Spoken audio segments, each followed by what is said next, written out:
प्रयोजकम् चित्तमेकं मणिकेशम् तत्र ध्यानजमनाशयम् कर्मा शुक्ला कृष्णम्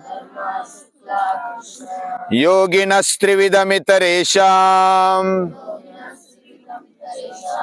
कर्मा शुक्ला कृष्णम् योगिनस्त्रिविधमितरेषाम् योगिनस्त्रिविधमितरेषाम्।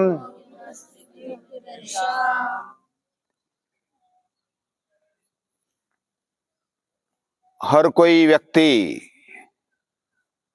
यह 3 कर्मों से भरा हुआ होता है। वो अपना जीवन जीता है 3 कर्मों से युक्त होकर, क्योंकि उसमें वासना, कामना या तो इच्छा शक्ति रहती है, हर एक में रहती है। बिना इच्छा वासना के हम जी नहीं सकते, और इच्छा वासना या तो कामना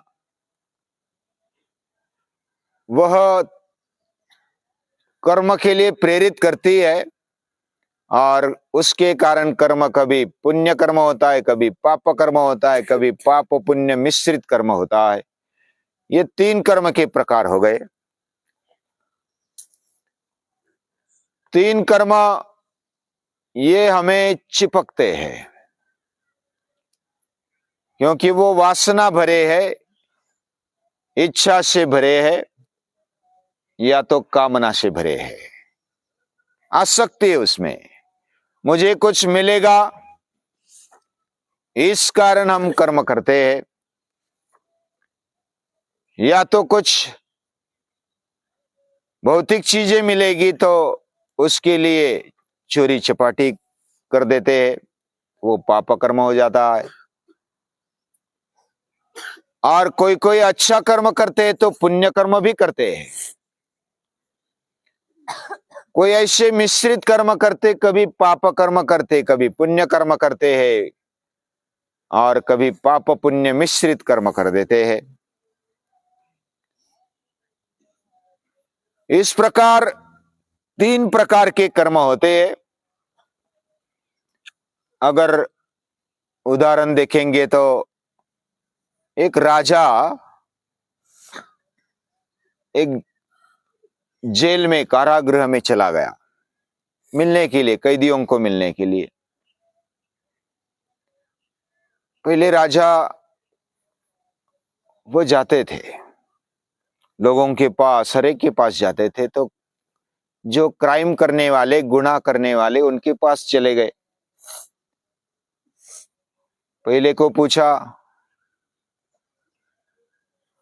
कि तू कैसा अटक गया, क्या किया था तूने?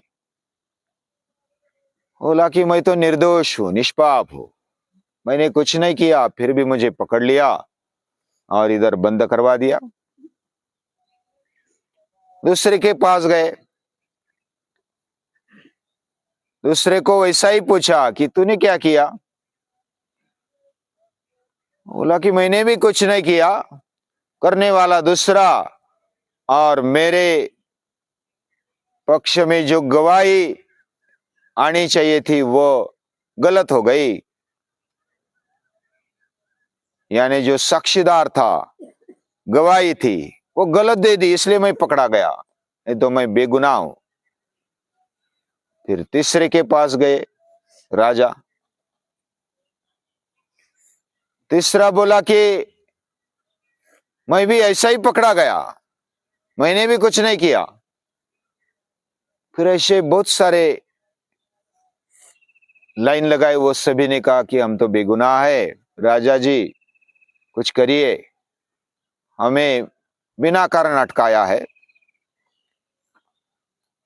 फिर एक के पास जाने के बाद उसको पूछा कि अरे तूने क्या किया?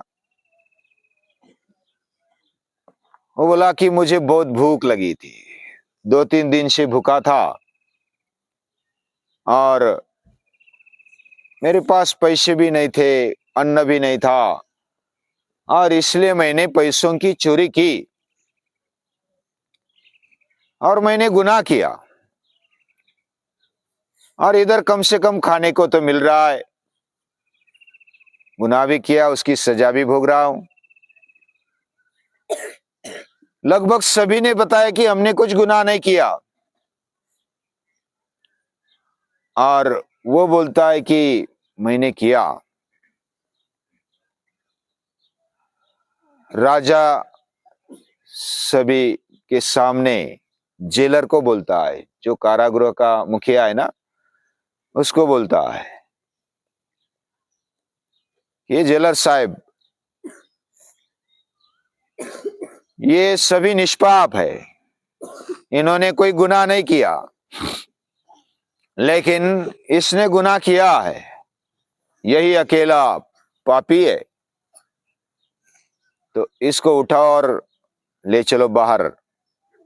निष्पापों में निष्पाप ही रहने चाहिए, और जो पापी है उसको अलग रखना चाहिए। तो उसको निकालो बाहर, साइड में रखो। उसको निकाला, जेल के बाहर निकाला, और राजा बोले कि तू जा घर पे,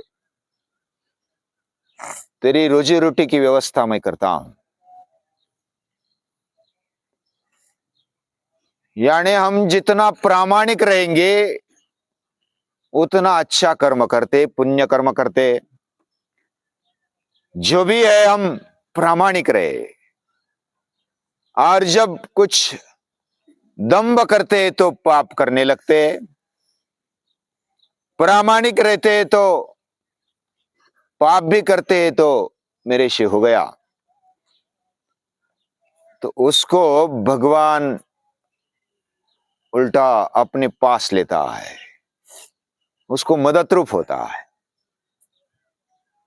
वह पाप करने पर भी विकसित जीवन जीने की ओर चला जाता है। हम जितना प्रामाणिक रहेंगे उतने पाप कर्म हमसे कम होंगे, होंगे भी तो उनसे आगे बढ़ेंगे।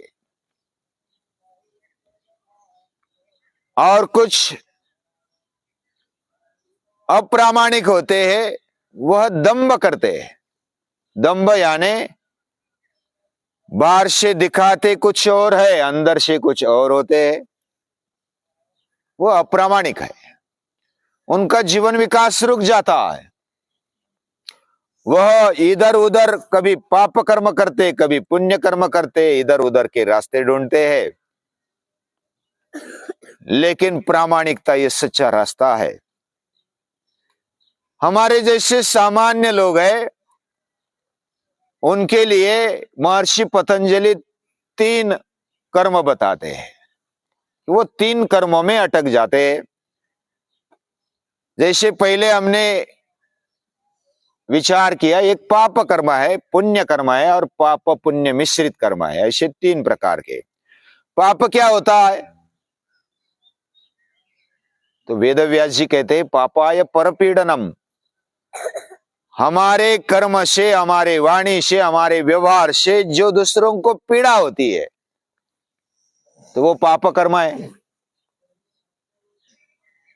और दूसरों के ऊपर कुछ मदद रूप हो जाते हैं, दूसरों के ऊपर उपकार होते हैं, या तो मदद रूप हम हो जाते हैं, तो वो पुण्य कर्म है। परोपकार पुण्याय पापाय परपीडनम। अष्टादश पुराणेषु व्यासस्य वचनद्वयम् परोपकार पुण्याय पापाय परपीडनम। यानी पाप कर्म यानी दूसरों को पीड़ा हो हमारे से, अलग अलग प्रकार से पीड़ा होती है। मन की पीड़ा होती है, कभी शारीरिक पीड़ा होती है, कभी इंद्रियों की पीड़ा होती है, कभी बौद्धिक पीड़ा भी होती है। ये पीड़ा देने की जिसकी इच्छा नहीं है, और जो उल्टा मदद रूप होता है, वह पुण्य कर्म करता है। और जो दूसरों को पीड़ा देने की सोचता भी है, तो वो पाप करता है। कोई कोई मिश्रित कर्म करते, कभी पाप कर्म, कभी पुण्य कर्म, कभी पाप पुण्य दोनों साथ में एक ही कार्य में आ जाते हैं। कभी कभी हमें भी पता नहीं चलता कि हम पाप कर्म कर रहे हैं, और पुण्य कर्म भी कभी ऐसे अचानक हो जाता है। जो योगी होते हैं वो इससे पार होते हैं, वो पाप कर्म भी करना नहीं चाहते और पुण्य कर्म भी नहीं करना चाहते। ये कैसी बात है? ऐसा अगर कोई पूछेगा, उनकी इच्छा कामना वासना क्या होती है? हमने बहुत बार एक श्लोक सुना, कायेन मनसा वाचा केवलैरिंद्रियैरपि योगिनः कर्म कुर्वन्ति संगम त्यक्त्वा आत्मशुद्धये। वह जीवन विकासार्थ कर्म करते हैं, आत्मशुद्धि के लिए कर्म करते हैं। मैं शुद्ध बन जाऊं, मैं शुद्ध चैतन्य जैसा बन जाऊं, मेरा अंतःकरण वैसा बन जाए, उसके लिए जो भी करना पड़े वो करता है।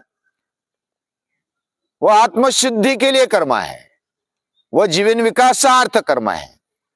ऐसा कर्म करने वाले योगी होते हैं, उसका उनको पाप नहीं लगता, उनको पुण्य भी नहीं लगता। पाप पुण्य मिश्रित कर्म भी उनको चिपकता नहीं। उसके मूल में होती है वासना, उसके मूल में होती है कामना, आसक्ति, या तो कभी कभी अज्ञान में भी हो जाता है। तमोगुण रजोगुण के कारण, तमोगुण के कारण मूर्ख भरा या तो गलत काम हो जाता है। मूर्खता भरा या तो गलत काम हमारे अज्ञान से हो जाता है, हमें मालूम नहीं होता कि हम क्या कर रहे हैं। और वो तमोगुण से भरे हुए ऐसे लोग होते, वो पाप कर्म अज्ञान के कारण करते रहते।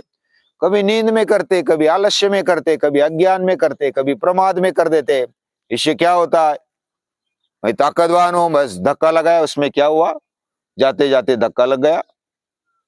अभी ये तो उन्मत्त भरा काम हुआ, ये भी पाप कर्म हुआ। ये प्रमाद से आता है, अज्ञान से आता है और आलस्य से भी आता है। ऐसा जो कर्म है वो पाप कर्म हो जाता है। जो आसक्ति से होता है वो कभी पाप कर्म भी होता है, स्वार्थ से होता है, कभी पाप कभी पुण्य कर्म भी हो जाता है। कर लेते, मुझे अच्छा मिलना चाहिए, मुझे स्वर्ग मिलना चाहिए, ऐसी कामना करने वाले पुण्य कर्म करते हैं, अच्छा कर्म करते हैं। वो लोगों के हित में भी होता है, लेकिन मन में कामना होती है, वासना होती है, और वो फिर चिपकती है। और जो तमोगुण से, रजोगुण से और सत्व गुण से, तीनों गुणों से युक्त होकर के कभी कभी कर्म करता है, तो वो अलग अलग प्रकार का कर्म उससे हो जाता है। पाप कर्म, पुण्य कर्म, पाप पुण्य मिश्रित कर्म। लेकिन योगी इस तीनों से परे होता है, यानी उसके मन में पाप करना नहीं होता, पुण्य करना भी नहीं होता, पाप पुण्य मिश्रित भी नहीं होता। उसके पार वो अपना सोचता है और अंतःकरण से ही वो आगे बढ़ता है, और अंतःकरण शुद्ध करने का ही सोचता है। बस कोई भी कर्म मुझे चिपके नहीं, मेरी शुद्धता बनी रहे और भी बढ़े, ये कार्य वो करता है। और वो शरीर से जो भी कर्म करेगा, कर्म किए बिना इस दुनिया में छुटकारा नहीं है। ये बात हमने बार बार सोची, या तो हम अभ्यास करते हैं, गीता भी बताती है, नहीं कश्चित क्षणमपि जातु तिष्ठत्य कर्म क्रोध। कोई भी कर्म किए बिना, हर कोई कर्म होता है, हम बैठे ये कर्म है, सोते ये कर्म है, पलक झपकाते ये भी कर्म है, जो नहीं करना ये भी एक कर्म हो जाता है। यानी कर्म किए बिना इस जीवन में से छुटकारा नहीं है, कर्म तो करना ही है। फिर भी हम जो भी करेंगे, किसके लिए करेंगे? शरीर से करेंगे, कायेन मनसा, मन से करेंगे, बुद्धि से करेंगे, इंद्रियों से करेंगे। जो भी कर्म हमारे से होगा वो किस हेतु से करना है? मेरी शुद्धि के लिए कर्म करना है, मेरा जीवन विकास उसमें हो जाए, मेरी शुद्धि, अंतःकरण की शुद्धि, शरीर की शुद्धि, मन की बुद्धि की शुद्धि, ये हमारे जीवन में सतत होती रहे। और उसके लिए कर्म करने वाला वह योगी होता है। वह अपने आप से जुड़ा है, भगवान के साथ जुड़ा है, पूरी सृष्टि के साथ जुड़ गया होता है। ऐसा योगी वह कैसा कर्म करता है? कर्मा शुक्ला कृष्णम योगिनः, वह अशुक्ल और अकृष्ण कर्म करता है। यानी कि पाप कर्म भी नहीं, पुण्य कर्म भी नहीं, ऐसा कर्म वो करता है। पाप पुण्य विरहित कर्म करता है। ऐसे योगी को, महर्षि पतंजलि को, अलग अलग महापुरुषों को नमस्कार करते हैं।